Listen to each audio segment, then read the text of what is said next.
New year, new me, turn it up a new degree. I'm gonna make it to the top if it's the last thing I see. Work hard every day, work hard, then we play. I'll be doing everything in my own damn way. Ain't nobody tell me shit, I'm on top of it. Writing hits that make other people feel like writing hits. We gon' get every little goal that we wanna get. Never quit, we don't even know what it means to quit. Write it down, what you want, what you need, what you see.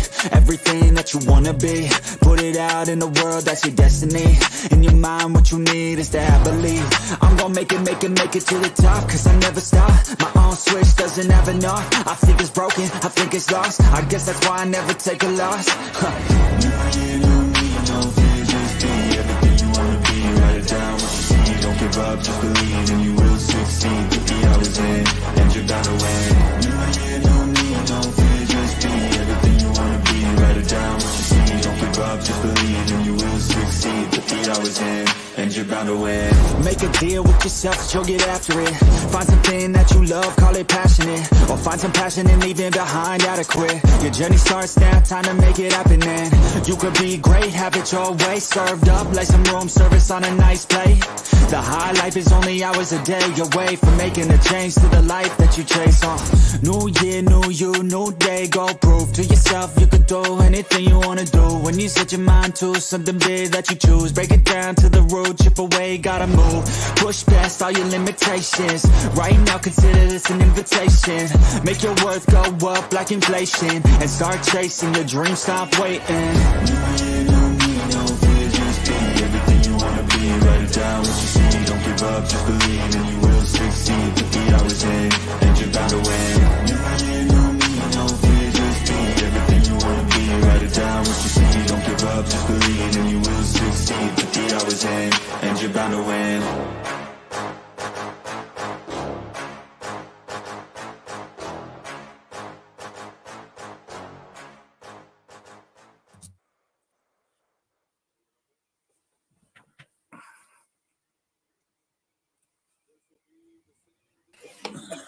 What is up, everybody? Welcome to episode number 11 of the Gridiron Gazette. I'm joined by my fellas, the boys, Philly Halftime, Further AM, and NFL Reality Check, a.k.a.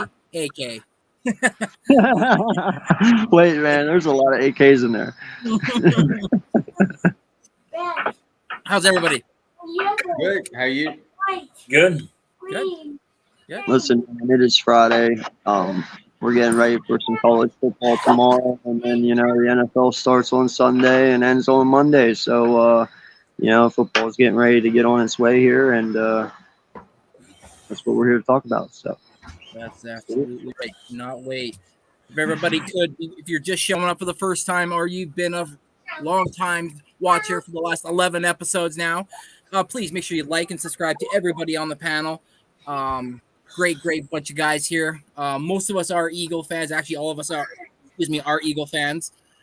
So you'll catch a lot of Eagle talk, but you'll also catch a lot of just like other sports as well, because Phillies, Halftime's a big Phillies fan. Further AM just built a brand new computer for the Hardcore Sports Network, so he's got that showing off behind him right there in the Kelly Green. So myself, I'm a Raptors fan. So you're gonna catch a lot. AK strictly just for the most part, the NFL Reality Check. I'm sure everybody's kept in check. So right now, just like, subscribe. It means a lot. It's free, and it just helps the algorithm. Appreciate it. All right, fellas. Fresh off the press, came down. The Niners signed Kyle Shanahan and general manager John Lynch to a multi-year extension. Thoughts? I'll go with you, Halftime. I thought it was a good one. I mean, look what they've been doing. Kyle Shanahan and John Lynch they built the 49ers are got a great defense. I mean, everybody keeps going to worry about the quarterback, but you watch that kid's outstanding. They picked one good quarterback that nobody really seen coming. So you got to give them props. There's got to be props all the way around against the 49ers. AK, reality check, sorry. no, AK's fine, man. I know that when you're talking to me, so go for it. Sometimes I'll even probably forget my new name. So No, in all honesty, man, he made Mr. Irrelevant not lose a single game in the single season so far. Yes. A lot of people will sit there and tell you that in Kyle Shanahan's system, he can make any quarterback really good. So far, he's done that. And this is kind of what frustrates me a little bit, I guess, with them, is that it is correct. Anyone can run Kyle Shanahan's system. Even a mediocre quarterback, even Jimmy G, even Brock Purdy. And they always just almost get there. Well, if you can do that with just limited talent, why not go get Kyle Shanahan actually somebody worthy and let him finish what he started?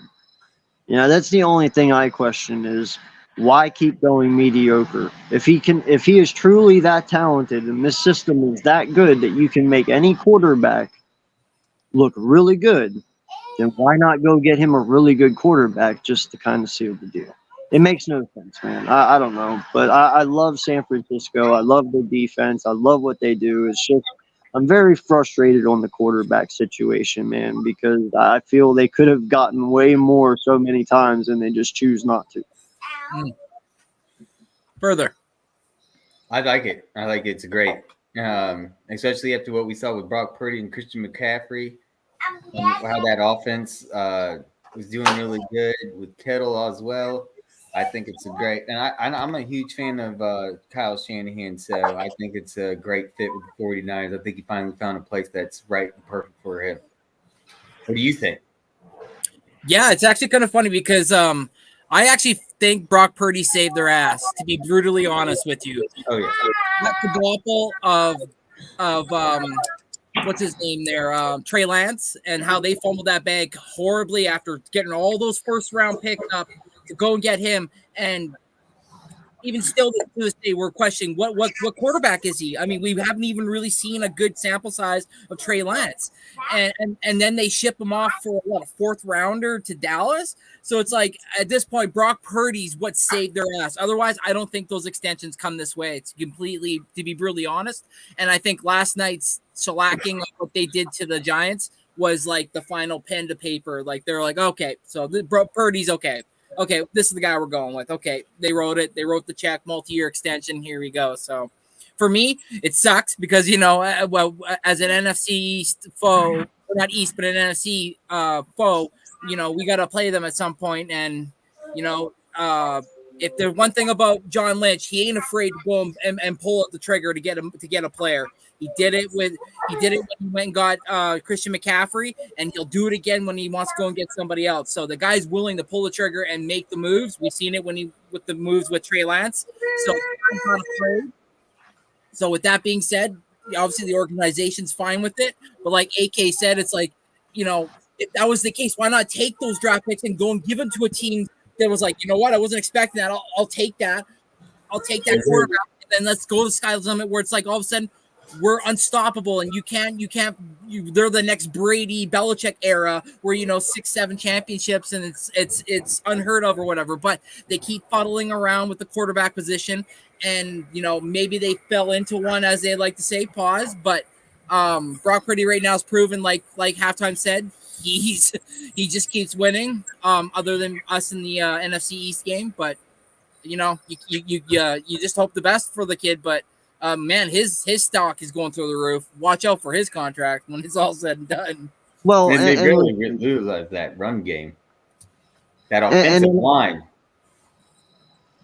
Go ahead. No, go ahead. I'm done. I just want to say that offensive line, and they really worked on that run game because as their top wide receivers being out right now, they really show that they still are a force to be reckoned with still their top weapons being out. They can still run the ball with Christian McCaffrey and that amazing, like with Trent Williams in there and the offensive line.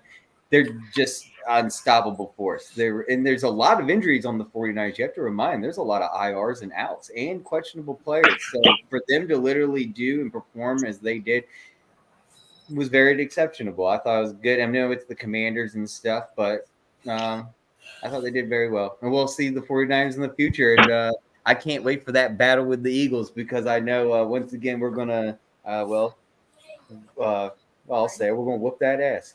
I'm not worried about saying it. We'll literally fucking whoop that ass. I am worried about the run game because yet mind when we faced them, I don't think they had Christian McCaffrey. Yeah, they did. But Yeah. wasn't he injured prior to our game and him coming back to us? No, he was the only one healthy. He was the only He one was the only healthy. one healthy. Okay. Yeah. I thought he was somebody was in. I thought it was him. Catherine was in. Okay, got it. Understood. So either way, I'm still worried about that scenario. But we obviously stopped it. And one thing that was odd about the postseason is I don't know their coaches are stupid, but why did they not run the ball like literally almost the whole entire game? They looked so stupid in that postseason against us in Philadelphia. I don't know what they were thinking. Well, at that point, I realized all they had to do was run against us, and they could have put up a lot more points than 7. Yeah, but they had to catch up, and when you got to catch up to us, you have to go by the air. That's you correct. You can't just run the ball. You got to go by the air to catch up to us in that game. Yeah, we and not only that, halftime. But knowing that you're gonna always run the ball, we can just stack the box, and then we can go 12 on your whatever, and then you're outnumbered, and then it's just hope for the best to see that. And the thing about McCaffrey too, further is you'll never ever stop the man, but it's limit his damage because he's gonna get his. Right. Chris McCaffrey's a very special running back. They were talking about it on the TV last night about how he gets paid. He's the most paid running back, but he's a different type of running back than all the other running backs that want to get paid. They're either really good at running the ball, but they're not good at catching the ball, right. Or they're so at running the ball, but they're really good at catching the ball. No, McCaffrey's both. He can catch and run the ball. Well, listen, man. First thing first, like we all agree, we really, really like where the 49ers are. We will all agree to that.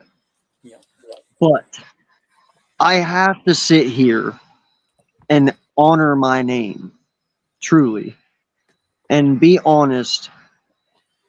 I watched that game last night. First and foremost, I fucking called the Giants. These guys are crap. Okay? They are complete dog doo-doo. Now, we can all agree that Brock Purdy had a lot of suspect throws last night. Especially that one that was, what were they, on the 5-yard line, and that little out route to, now granted he had a little bit of pressure, but holy crap, that ball was like 5 yards so short. Like, dude, he was doing some suspect passing last night to where I'm like, all right, that is where things are different with me. Like, yeah, he is a great talent. Hell, I had him in fantasy last night. He got me 20 points. Thank you very much. I appreciate it. He had 2 touchdowns. But that last touchdown was very late in the game. This is against a Giant defense that played very well. I will give them credit. They actually played very well. A lot better than what I thought they would be. But in the end, it didn't look that way on the score. We'll put it that way. But the Giants did play exceptional. I think they blitzed too much, so I think the guys got tired.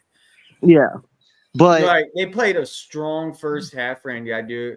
They do. That the first half, I thought, wow, the Giants might have a chance here. I was like, what's going on with the 49ers? At first, my thought was the 49ers should be like savagely destroying the Giants. And that is my point right there. That is my point right there. That's my point right there. What you just said. If the 49ers are so good and mighty, then they should have definitely done a better job. They should have destroyed yes, the Giants last night. I'm not talking on the ground and on defense and through the air. I'm talking all phases. The 49ers should have dismantled the Giants last night. Brock Purdy, he is good, but boy, he is very suspect at times. There is some throws last night. If it wasn't the fucking Giants, they would have been picked off on other defenses who are very good. You know what I'm saying? So he did get lucky in certain phases. I give the guy his credit. He was good when he needed to be. But you can tell why he also was a 7th round pick as well at certain times. Yes. You got to give John Lynch some credit too. I mean, for sure. Everybody's like they pick Purdy up late in the draft. He was the last pick of the draft, Mr. Irrelevant. Mr. Irrelevant, yeah. Yeah, so give John Lynch some credit the way he's building this team. I mean, he's pulling. He don't have that much money to work with, and he's kind of doing what Harry Roseman's doing and pulling stuff out of his butt. So, I mean, now they're going to have to eventually pay their quarterback, but he's working his way, and he's putting his guys in the right positions. I'm sorry, but if that's the case, and Kyle Shanahan's system truly is the system that makes all quarterbacks great, and he can do it with anyone, I'm never signing a quarterback. I'm redoing it every 4 years. Yes. Truly. Like, why pay if you are truly that good and you are a god at offensive coordinator and you can make any quarterback good? I mean, shit, throw in Sam Darnold, make him work. We might be talking something here. I need to see it. I mean, Purdy's a great talent. Okay, he is. He's phenomenal. Maybe you could trade him. You get a better draft pick, and you could go pick up a quarterback anytime you want. But you guys understand what I mean, though, right? Like, if you're really that good, then you should never need to pay a quarterback. You can make it work every year from a rookie all the way up to their 5th year. Right. Which, if that's the case, you're lucky as shit, dude, because that means you save so much money. Yeah, exactly. Yeah, living off a rookie quarterback year to year, you'd be set. Like you said, exactly. Lions safety CJ Gardner-Johnson is out indefinitely with a torn pectoral. Remember, he only signed a 1-year contract in the offseason. Everybody said he should have stayed with us because we offered him a multiple years. Now, I'm not saying foreshadowing that this would have happened with us and blah, blah, blah. But I'm just saying, like, he went with the 1-year prove it again deal and didn't even last a full season. So what are your guys' thoughts? I'll go with you further. Well, should have took the bid instead of losing $4 million. We were going to give him 12, and now he only got 8. And now he's out for the rest of the season. Karma's a bitch. Should have not been such a stuck-up, money grubby little, person and took the contract. What's up, Chad? How you doing? Hope you're doing well. And stayed with Philadelphia. And instead, he went to the shitty foundation of the Lions. It doesn't have a pot to piss in. Doesn't give a crap tiddly do about any of their players. And that's where he ended up, and that's what happened. So he had ended up going with the contract that gave him the most money because no one was going to give him more than we were, and that's what happened. And so I don't feel any pity or remorse for him at all. It is what it is. I say it's unfortunate for his injury. I don't like players getting injured. I'm not saying that I want him to be injured or it's some type of karma that way in any means. No, that's not what I'm saying. I'm just saying he got injured. It is what it is. I mean, I can't help him. The only thing that can help him is himself and the medics at the Lions now. And I hope he gets the treatment that he gets, and I hope it's good. Halftime. Yeah. What's up, Greg? What's up, Chad? Yeah, I don't like to see nobody hurt. We don't want to see nobody get put out the game. Yeah. None of us do. And he's a good talent.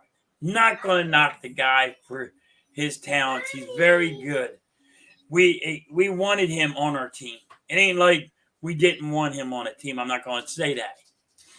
But it's just a lot of guys lately have been getting hurt way too much in all football.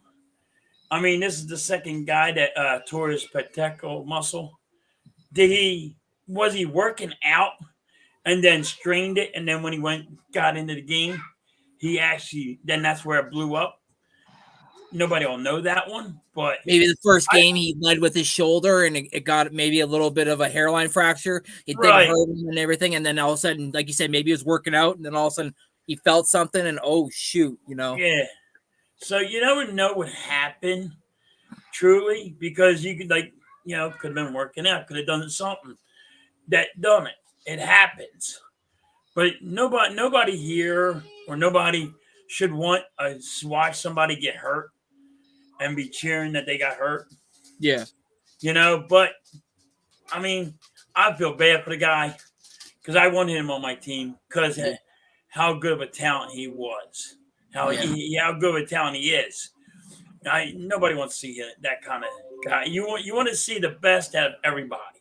If you're a true football fan, you want to see the best that player can give all year long. So I feel bad for him. What's up, DK? AK. You can go ahead first, buddy. You don't always have to go last. It obviously really does suck for them, but for me the positive I like is that it gives some players now some opportunity to shine, and they drafted Brian Branch. Now remember, I wanted Sidney Brown or I wanted Brian Branch in the draft because those two guys are guys that you want, and Brian Branch already has a pick 6. He already took one to the house in the first game, so he definitely knows how to play ball. They're going to be tested a little bit with Kirby Joseph, but I think Kirby Joseph has been playing well with Detroit, especially with their system that they have going on over there. But like you said, halftime, you never want to see anybody really get hurt. I wanted him back. I really did. I liked his style. I liked how he was aggressive and played that bulldog ski mask way style of football, but it sucks that he got hurt, especially since he's only on a 1-year deal. So now he's got to go back and get healthy and prove it again next year. So it just sucks. Yeah, man. So why this really sucks for the Lions, and prayers out to him. I hope he gets better and he comes back and they re-sign him over there because I really like what this Lions team is doing, man. I really do. But he was the heart and soul of that defense, man. No lie. He brought the energy. He brought the hits. He brought everything, and he's going to be a big loss. But like you said, Branch being over there, man, he seemed to fill in that role very nicely. We'll see what happens there, but yeah, that's a pretty big loss for the Lions secondary there, man, because he was definitely the leader of that defense. Yeah, absolutely. So our next topic of here says the following are out versus the Colts, and this is for the Ravens. Running back Justice Hill, Odell Beckham Jr., left tackle Ronnie Stanley, their starting center Tyler Lindenbaum, their outside linebacker Odafe Owe. He's got an ankle injury. What are you guys' thoughts on this? Already the Ravens hit with a horrible injury bug, and we're only 3 games in. Wow. Halftime. Wow, that's a lot of injuries, man. Like that's for a team that everybody is saying is going to be in the playoffs, and they got them ranked high into the playoffs. That injury bug you gotta maintain those injuries. You gotta stop. You gotta keep it small. You can't have like injuries like this big all the time. That's not how you're gonna win games. So hopefully they can diet down a little bit. That's messed up. That is. Also, remember, they lost J.K. Dobbins, torn. He's out for the year. He's out for the year. And then, I guess Lamar Jackson's dealing with something, but he's good. He's good to go. But he's got something going on too. It's he's got an ankle injury, right? Something like that. Yeah, he's got like a little he's got something going on where he's like he's dealing with it's dealing with the pain is what apparently what I read. He's like, I'm gonna play Sunday, so we'll see. The starting center's out. There's too many injuries already, and it's only week 3. So, I mean, these injuries got to go down a lot. That's just too many. You're going to make your team a playoff team. That's not the way to do it. No. AK. Man, in all honesty, dude, Harbaugh, if anyone can get through this, it's him. Because how many years now has this happened to Baltimore, bro? This is like their third It year feels in like a every row. year. Like they have been bit by the injury bug for the past 3 years, man. They lost all three of their halfbacks last year, if I'm not mistaken. Right before week one. Like, I mean, dude, this dude has been hit with Lamar being down, his backup going down. Somehow, some way, the dude found 3 Lamar Jacksons in 1 year. Have no idea how he did that. It's amazing what Harbaugh can pull out here. This is definitely a major concern for them, though, because Linderbaum being out, you definitely want to be able to protect Lamar Jackson, because once he goes down, this whole thing crumbles. We all said that if Odell can stay healthy and Lamar can stay healthy, it should be a pretty decent season for them. But right now, it is not looking good for them. So, yeah, man, I just hope he can make it through this week and the next couple of weeks until all these guys can get back, and maybe we'll be all right. But right now, it's not looking in Lamar's favor to me. Further. Better now than later in the season. Of course, leading into the postseason, so I guess it's better in the beginning that this happened. And if you look at the injuries, foot, ankle, knee, ankle, you can see these are not longevity injuries that are going to be crucial. They'll be back before midseason, probably within this game coming up or the next, most likely, or a week after that. So give them a week or two more on that, and I think they'll all be back and ready and fully healthy on this list. With just what you show me with the foot, ankle, knee, ankle, that's easily going to be adjusted and fixed, and I think they'll be ready to go by the end of the season.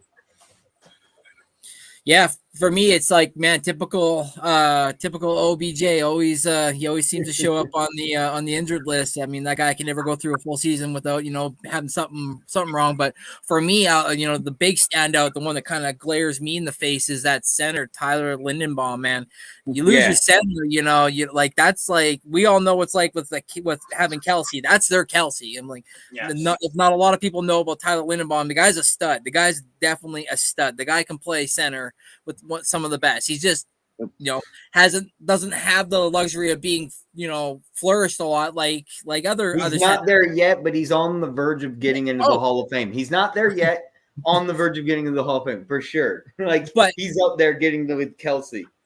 But for me, it's like, you lose that, and then your starting left tackle, Ronnie Stanley, right. And it's like, and this game they're going, I believe they're going up against the Bengals. So it's like a division rival. They're obviously gonna attack that left side.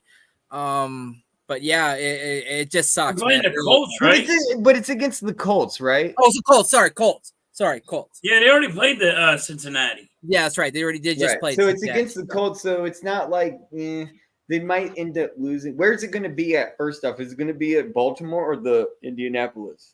I think it's in Indy. I'll double check. What's up, Coach? It's at Baltimore. So they do at least get a home field advantage with their injuries. That's a big consideration to consider into that. And plus, you also have to remember, if this goes down, what time it will be? 1 o'clock. If I'm not mistaken, there's going to be not a hurricane, but a terrible storm coming up the East Coast. There is. Might affect this game completely all around, so it really might have any effect at all. No, I think it's going to happen Saturday. If they just end up running the game and using Andrews a lot. Yes, so Sunday it will be raining. It's 100% rain in Baltimore. It's going to be 69 degrees. Where's Mitch? 69 degrees in Baltimore. Also, tight end. The storm's already going to pass. The hurricane's already going to be past Baltimore on Saturday. But it'll still be raining. It's still going to be weathered. It's still not 100% rain. I just looked at the weather at Baltimore for Sunday. It's going to be rain as they play. So this is going to be one of those games where, is it going to be a run? Is it going to be a defensive-heavy game? This is going to be a real interesting game to think for pick'ems as well. What will come out, and especially looking at the spread, you can almost flip a coin with this. I wouldn't go higher than a 0.5 or 2.5. This could go within a field goal range. Gardner Minshew's the quarterback too. Remember? Yeah, the Colts are just their quarterbacks got hurt, so now you got Gardner Minshew. Oh, then I have no faith in them. And on a Gardner Minshew on a rainy day, no? Gardner Minshew on a sunny day can't get shit done. All right, fellas. Cowboys quarterback. You just have. I'm sorry. I'm going to say one more thing. You could just have Lamar Jackson run the ball the whole game, and they'll probably win. Just quarterback sneak it with Lamar Jackson, get him 300 yards rushing. They'll win. They'll beat the Colts. That's a high projection and a hot take, but it is going to be raining and it's going to be a tropical depression coming through. Jesus. Cowboys quarterback Trayvon Diggs suffers a torn ACL in practice, out for the remainder of 2023. Thoughts, fellas? I mean, I know this is a big one. I'm not a big Cowboys fan, but I know how much he means to that team and his either make or break ability on a ball. He'll either get an interception or give up a 100-yard touchdown. So I don't think it's a big hitter. I think they're making a big dramatic deal because America's team is the Cowboys and all their fans are Cowboys across this country, and that they hear that their Diggs is gone. It's a big, huge drama deal to them. But yet alone, they still have a top-tier defense that they shouldn't have to worry about. With Diggs out, it's pretty much it's a sweet spot to throw some nice passes, but it isn't going to be a complete victory for a team. It's the Cowboys defense is still holding strong without Diggs. I hate to say it, but one key piece of the pissing puzzle isn't going to solve and create a victory for your team. It is a huge factor, though. That one little bit's going to cause a couple roars and nice, good passes on that missing key piece, but it isn't going to be nothing to dominate a game. And if you think that there's you don't know anything about coaching and you don't know what you're talking about, because Cowboys are still set in stone and they have a top tier defense, so they're still in set for going to the postseason regardless without having Trayvon Diggs. Sadly, halftime. Well, it is he is their best corner. I'm not going to sit there and say he's not. He is. He's one of the main corners on that team. So I don't know who his replacement is going to be. Is it going to hurt the Cowboys? Yes, a little. But, the way that they're getting to the quarterbacks and all that, they might be. They should be able to adjust and give the other new corner some time to be able to cover. So, but yes, he's still going to be a factor.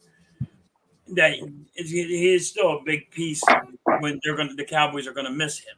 It ain't like they're not going to miss him. If if our number one corner goes down, we would miss him. It ain't like you're not going to miss him. Anybody's corner goes down, you're going to miss them. But, I mean, what happened, like, everybody already going that, I seen on today on Indiana on talking with they were talking about them. They're already saying, well, that's why the Dallas Cowboys already lost, because they lost him. That's not true. They're not going to lose now just because they lost Diggs. I mean, that's just they're just trying to start rumors. So, but he's a main guy and he's a big piece, and it has to hurt him a little bit. And I can't say it didn't hurt the Dallas Cowboys for losing him. That was a shock to me, and it should have been a shock to a lot of people that he went down. And it's only week 3. Here we go. We got a lot of people hurt. And in practice, too. So it's like only in practice, yeah. Icky. Well, listen, man, I'm going to look at this and I'm going to go back to our game against Minnesota. We dominated that game, but Minnesota only had the ball for 21 minutes that entire game. And in that 21 minutes, Kirk Cousins had 341 yards passing and 4 touchdowns. Now, we were without Bradbury because he was in concussion protocol, and we lost Maddox into the first quarter. All right. So when I look at that, our defense, we consider us a pretty top tier defense, and Kirk Cousins looked pretty damn good against us. All right. So losing a corner does matter in certain terms. Slay was still out there. Now, granted, I believe you're going to have Gilmore slide over and take over CB1 because, he is the vet. He is the most experienced one out there. But that still now leaves gaps at CB2 and CB3. Now, when you got guys like Smith and, Watkins, that CB2 and 3 who are no ones now or rookies and one-year players, you become very skeptical. And those small games that Gilmore would have held at CB2 now become big games because the other CB can't handle it. So it does matter. You can hide holes in defense by how your defensive line is. And we all know that the Cowboys have a good defensive line, but so do we. And you still see what happened to us. So, yeah, we won. But like I said, 21 minutes, 341 yards. We gave up a lot of yards in that Vikings game. So, it does matter, man. Missing Bradbury definitely hurt us a lot more than what we realized, even though we won. So we'll see what happens here, man. But it's definitely going to be a void we're going to miss. Excuse me. What up, Sean? What's good, Sean? Howdy doody. No, you're absolutely right, AK. There's no way to spin it. Same as further, same as halftime said. You lose your number one corner, it's going to hurt a lot. Either your number one or your number two. Because like AK just pointed out, look what happened with us. So you can get exposed, definitely. All right, fellas. I came across this. It says Joe Burrow is day-to-day as Bengals prep to face the Rams. Should they rest him and play backup quarterback Jake Browning? But being 0-2 could be the reason why the head coach, Zach Taylor, is forced to use Burrow. Thoughts? Whew. That's a tough one. I like your questioning there. It's a kind of a two-parter. I'll answer. With the calf, well, it depends how he feels on game day. You're not going to find out till the morning of game day, and he'll be out there probably on the field throwing some passes. And if he feels up to it, there's nothing wrong. He should play.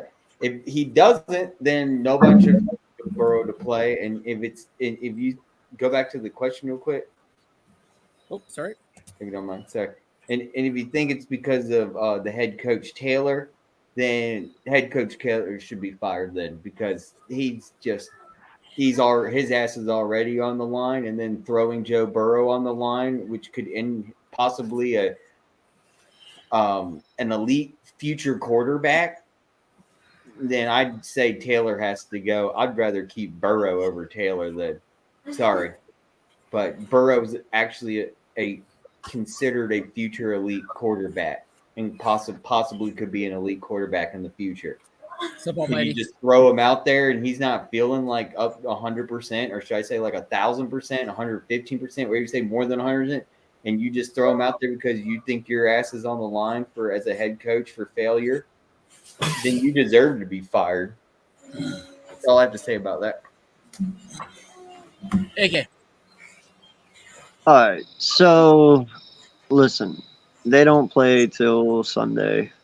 If you sit him, that gives him an extra maybe 10 days. We'd say, they don't play till next Sunday, right? So right. You got a pretty good time to rest. Now, yeah, granted, you don't play him. The odds of you starting out 0-3 are probably possible. Browning could shock us. I'm not saying he can't, but he could. And he could pull it off. I'm not saying he can't, but who knows? If you were touched by the grace of God, maybe you're 1-2. Okay. But here's the thing, man. I would rather start 0-3 and sit him, because it's about later on. It's about playoffs. And Joe Burrow being day to day and you forcing this kid to play week in and week out, he's never going to be healthy. So let him rest now. Look at what you just showed us just a little bit ago. All the injuries on Baltimore. Pittsburgh obviously is not really a threat on offense at the moment until Canada's fired, not the state. You know, the Browns, they're good, but Watson is truly suspect at the moment. You know, there's flashes of him being there, and then there's flashes of him not being there. So that division is still up for grabs. Starting out 0-3 isn't a bad thing if it guarantees you Joe Burrow can get back to being 100% healthy. Nothing. You gotta sit the guy that you just signed for $264 million. You're gonna have to sit him. You don't want to injure him any more than he is. You can't risk him doing really something to his leg. You know, even you know, you just can't do that. You're gonna have to sit him. And if you have to take if you take a loss, then you have to take a loss on this year or whatever it is. Because let's be honest, if you're 0-3, you're not going to make the playoffs. But you can't risk your franchise quarterback to really get hurt that much. I mean, that's just how it's got to be. You can't risk it. You paid him too much money to be your franchise quarterback, and if the head coach throws him in there, then he should be fired for it. You gotta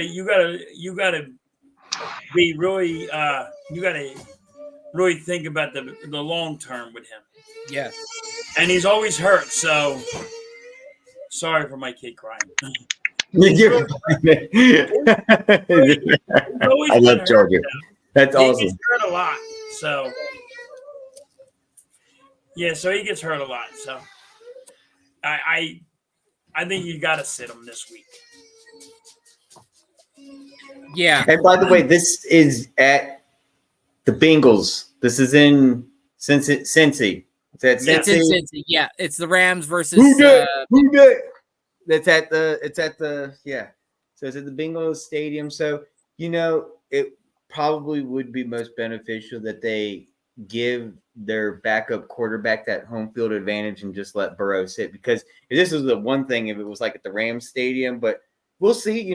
Let's see how things go and if how Burrow progresses this weekend, and maybe by some means he gets better by the next 32, 36 hours before game time. And Monday, they play Monday.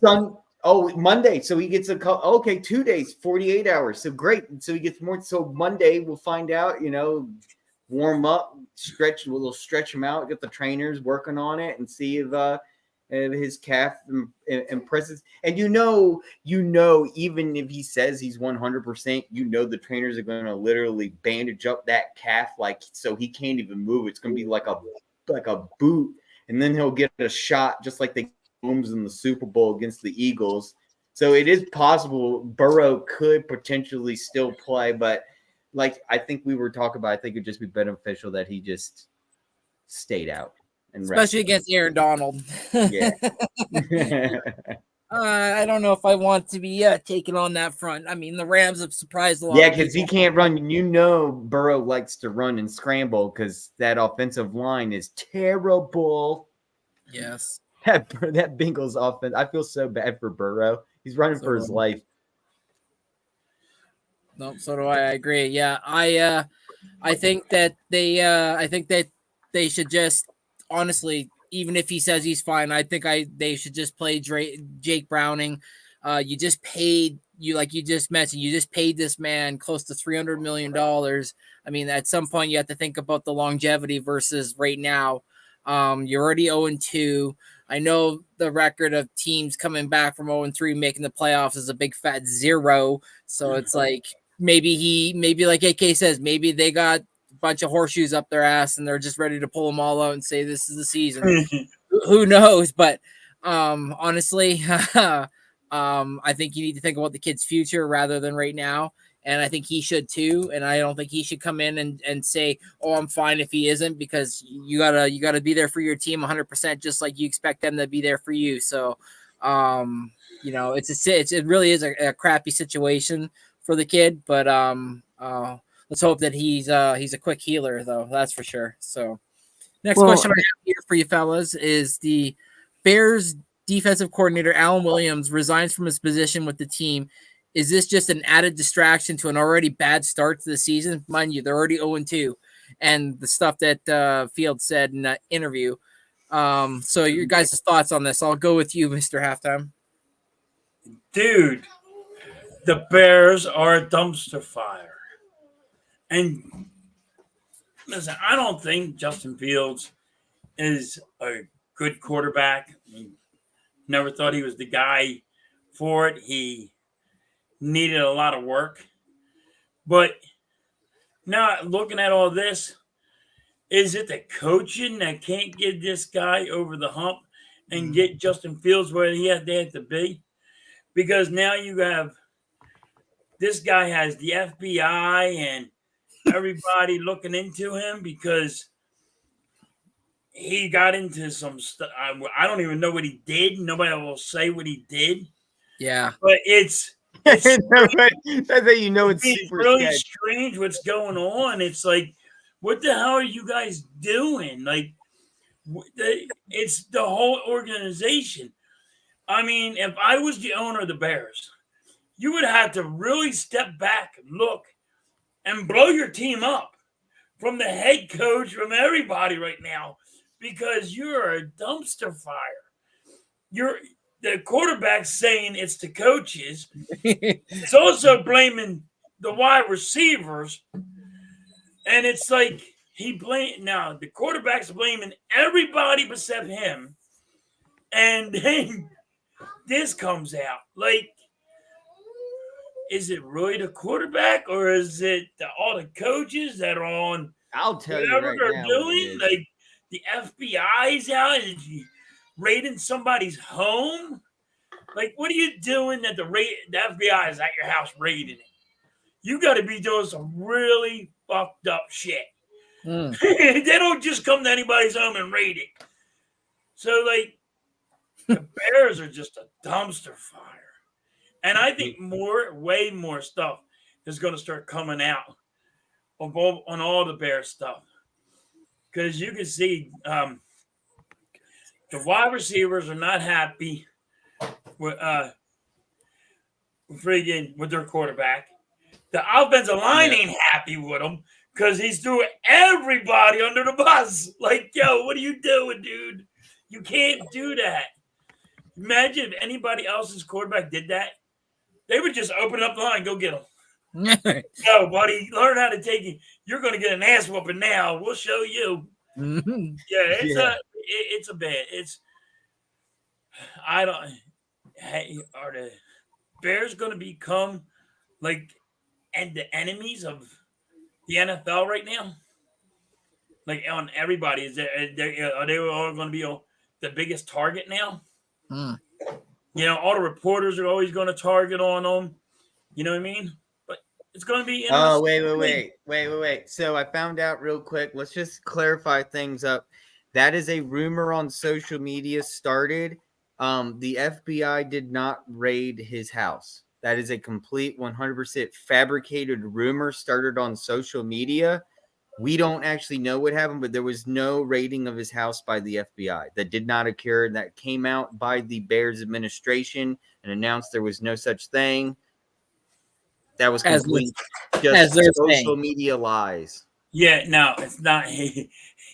Come on, where did somebody go? Come on. There was a raid. The people were speculating it had to be done with drugs. Some people were speculating that it was done with child molestation or rape. These are all false allegations. grape. these are we don't know the story yet. Let's just wait until we find out the truth. But these are all fabricated stories. Yeah, that's why I only mentioned about his. But let's just start. This should have never happened in the first case with these fabricated stories. This happened in Philadelphia. Holy cap! Jeffrey Lurie or Howie Roseman would be to blame. So let's start with that. Virginia McCaskey, the owner of the Bears, terrible owner.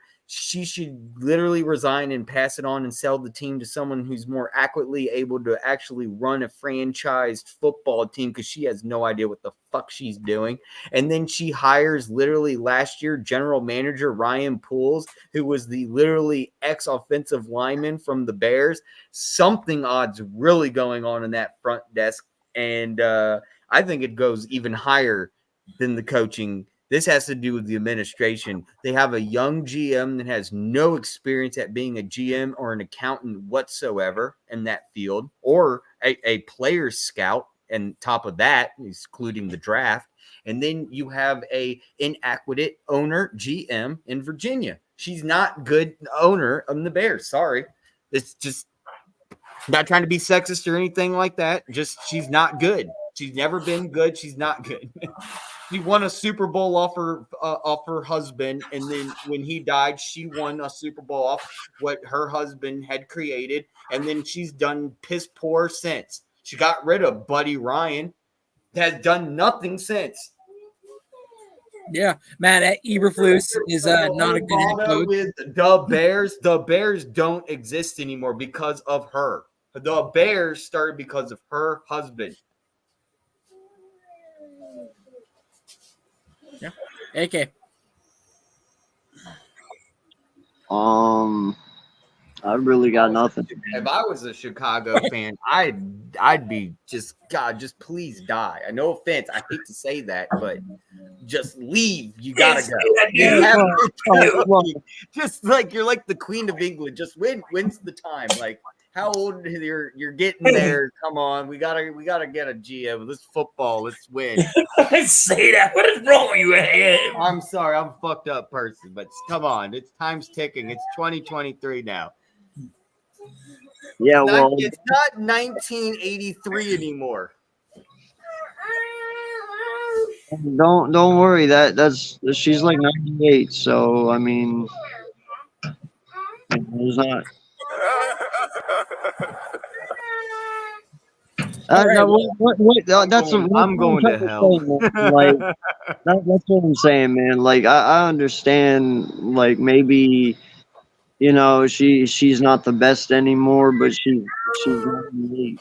Like I mean, I don't even know how I don't even know how I'm going to even function at 98. So props to that woman for even being that old and still doing what she's doing. I mean, and being a billionaire, I wouldn't know how to do it either. Everyone be wanting to rob me left and right. I'd have to look over my shoulder. But everyone want a piece of the pie. My whole thing is though, dude, it is the Bears. They have not been good lately. You know, it is a cesspool over there right now. I really ain't got nothing about them, man. I've always respected the Bears. I've never had any beef with them. I've loved some of the players that have went through Chicago, and you know, I hope they do get their shit back on track. But I'll just leave it at this. I guess Matt Nagy didn't look so bad after all, did they? Nah, not at all. That's all I can say. I mean, could be worse, I guess. I don't know how. This is a dumpster fire, man. Yeah. All right. Well, last question of the night, fellas. With week 3 underway, who's your pick for an upset this weekend? Rams versus Bengals, Falcons versus Lions, Bills versus Commanders, or Eagles versus Buccaneers? Further. Hold on 1 second. Can you let someone else answer real quick? I'm sorry.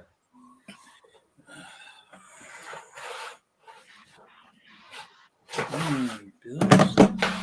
I got the Lions versus. I picked the Lions versus the Falcons. I got the Lions winning that one.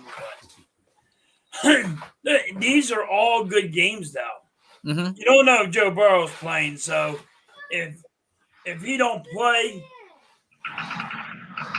you figure they're going to lose. You know? True. So You figure, but you never know. you never know. You never know. It's any given Sunday. It is any Right. given Or Sunday. Monday. Or Monday. Or Monday. I mean, if it's would be a big upset. The biggest upset, if you're looking at for that, if the Commanders beat the Bills, I think that would be a big upset. Yeah. I think that would be probably the biggest upset of the week. Would be the Commanders beating the Bills.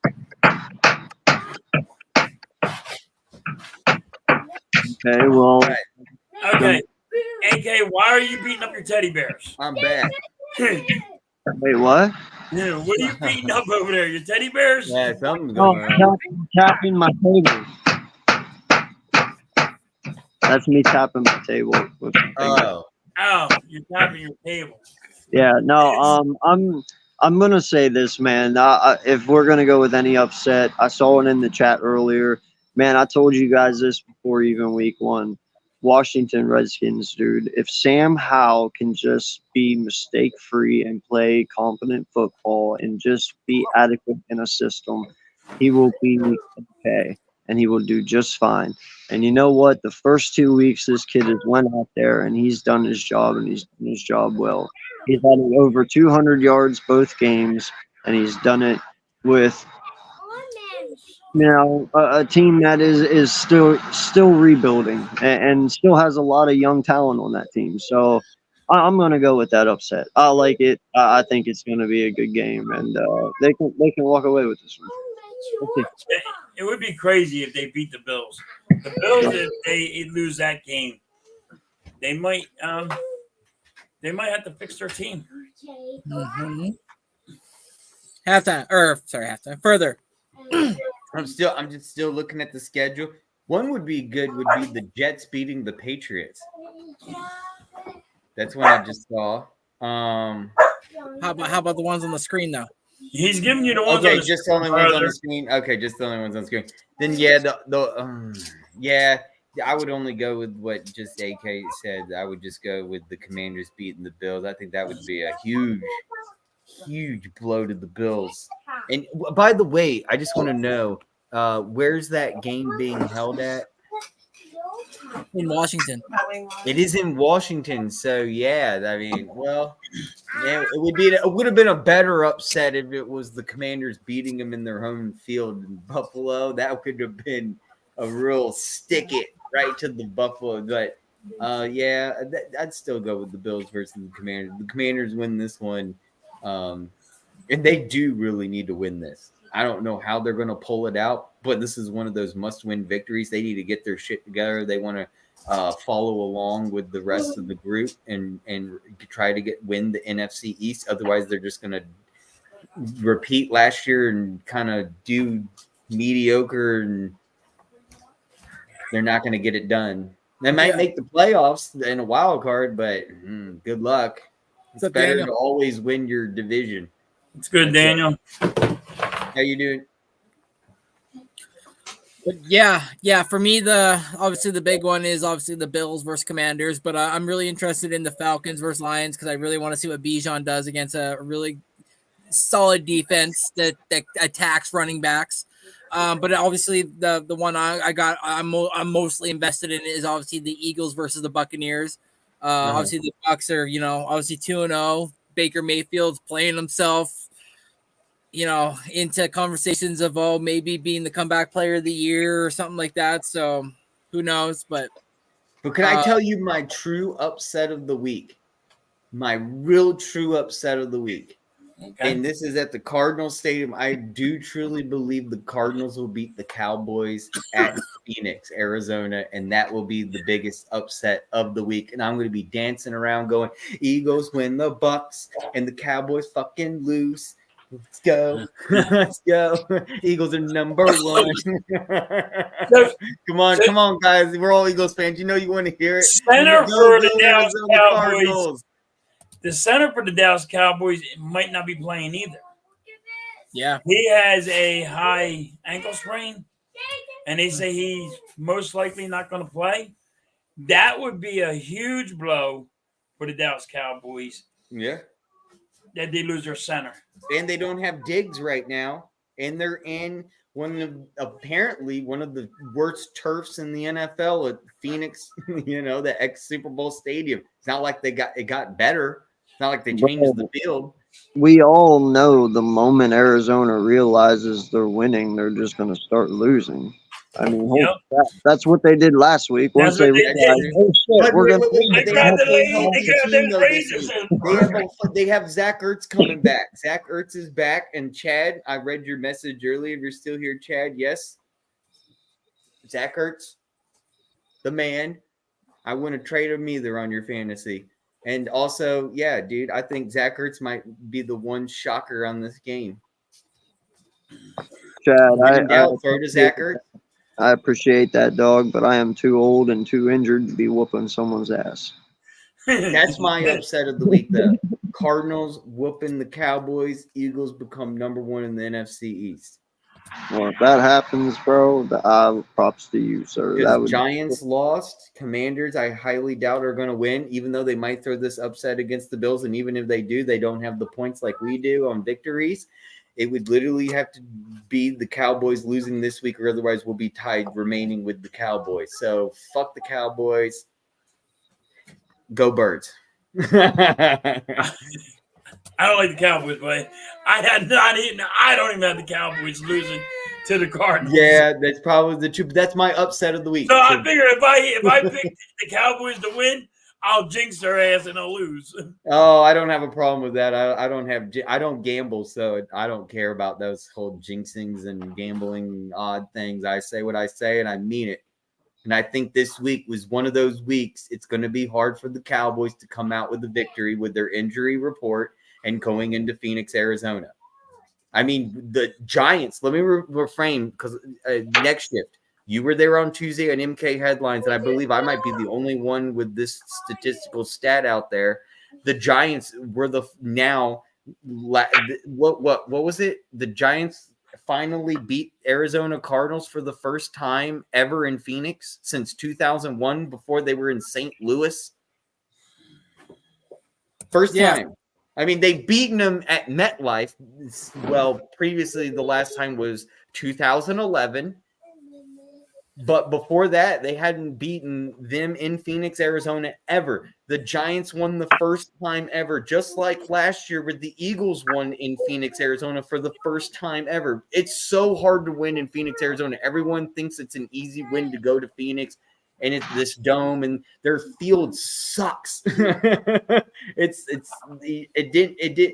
I don't know why people finally found out during the Super Bowl that it was slippery field and it's turf and stuff, and they lay it out or whatever. They lay it out. It's not turf. It's a real field, but they lay it out and they bring it in. They put all this chemical spray on. That's been going on for years. The Eagles and the Giants, the past 2 years is the first time we've beaten them in Phoenix. So let's look up right now, just for shits and giggles. Let's look up the Cowboys' all-time record against the Cardinals right now. And I want to see when's the last time they literally beat them in Phoenix. Right here. Here we go. We'll find out right now. The Cowboys beat them in Phoenix, Arizona, 2017 of September 25th, 28-17. And then before that, the Arizona Cardinals completely dominated the Cowboys until 2006. So, let's get this right. Yep. So, no, that's correct. You don't have to do the clock anymore. I already know the answer. The Cowboys have only won in Phoenix, Arizona twice. Since the Cardinals have been in Phoenix, Arizona, they have only won twice. That's it. Twice. It's that hard to get a victory. I don't know what it is about NFC East opponents going to Phoenix, Arizona, but we cannot win. We can't just can't do it. So that's why I have a doubt in my mind right here, statistically wise. I don't think the Cowboys are going to come out with a victory. Or if they do, it's going to be very close. It's going to be very close. I don't think they're going to do it. I think this is going to be the upset of the week. I'm telling you with my gut. that I think the Cardinals are going to beat the Cowboys, and everyone's going to be like, whoa. Well, there you go, folks. You got your hot take of the week. There you go. Further says the Cardinals are going to lose or win, and the Cowgirls are going to lose. They've only won twice since they've been in Phoenix, man. They've only won twice. 2000, what was it? 17 and 2006. Yep, 6. Halftime. Tell the people where they can find you in the next couple days here. You can check me out on me and Mitch are going to be doing weekend wake up call at 10:30 in the morning tomorrow. Wake up. It's going to be a good day. Wake up. Yeah, we started that. Then on Saturday, I'm going to do the Phillies game. And then me and my son just started playing a video game. I'm trying to get him on the YouTube. He's not old enough to do it by himself, so me and him have been playing video games lately. Cool. And then I think Sunday was just going to be a chill day just to watch the football games and see what happens. Sorry. At 4:30 on Sunday, me and Mitch are doing Red Zone. Red Zone. They were doing the Red Zone. I forgot all about that. I might hop on that. So I'm a busy little bee. Man, listen, I love doing this show with you, man. It's really fun getting on here talking about the whole NFL. Football's back. I'm excited about it. I love it. Can't wait to continue doing more of these shows with you guys, and I will see you on next Friday. Absolutely. That's right, folks. This is going to be the conclusion of episode number 11 of the Gridiron Gazette with my co-host, AK NFL Reality Check, Philly Halftime, and Further AM. Thank you all for tuning in. It's been a blast. Until next time, peace. Peace.